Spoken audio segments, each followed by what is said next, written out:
At the top of this driveway lives a monumental piece of Greensboro's history. This is the home of Nanny Henrietta McAdoo Dick, Greensboro's first black librarian. Well, I guess I was.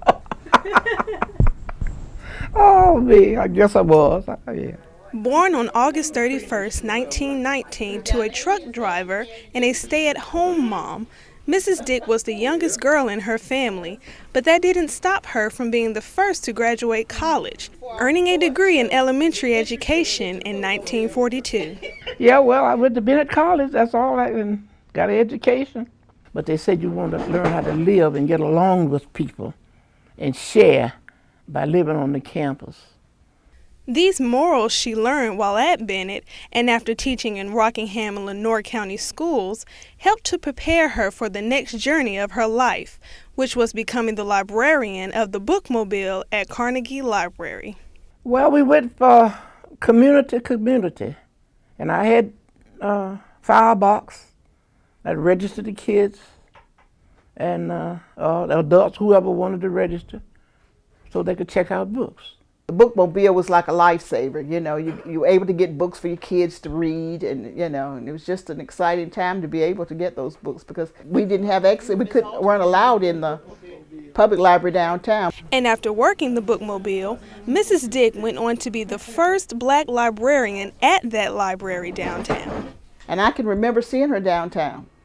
You know, she was always helpful, you know, always willing to do anything she could. If you had a problem, she was always willing to dig. You know, if you had homework, she'd always be willing to dig and help you, you know, find anything you needed. And then they'd come in, because they'd come in sometime after they found my name out. Some of them would come in and looking for me so that she could find anything. Though she got along well with her customers, some of her co-workers weren't too fond of working with an African American. Most of them would go to lunch with me, but some of the whites wouldn't want to go to lunch with me. Didn't want to go to lunch at the same time I did. And her lunch was right around the corner from where civil rights movements, such as the Woolworth Sit-In, were taking place. I went down and joined. That's what a lot of adults were doing, because the younger people started, and we went down to show them that we approved of what they were doing. Despite facing some civil rights hardships, Mrs. Dick continued to work for the city of Greensboro until retiring in 1981.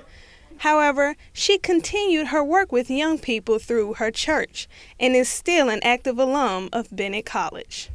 Because of her history-making career in library science, in 2006, the School Board of Education decided to name Dudley High School's Media Center in her honor, and because this is her alma mater.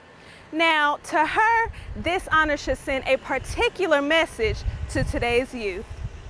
Try to step out and do something different, and always try to do the thing that's right, rather than, you know, you don't have to make such a big splash of things to be seen. I didn't ever want to just be seen. I wanted to be able to produce.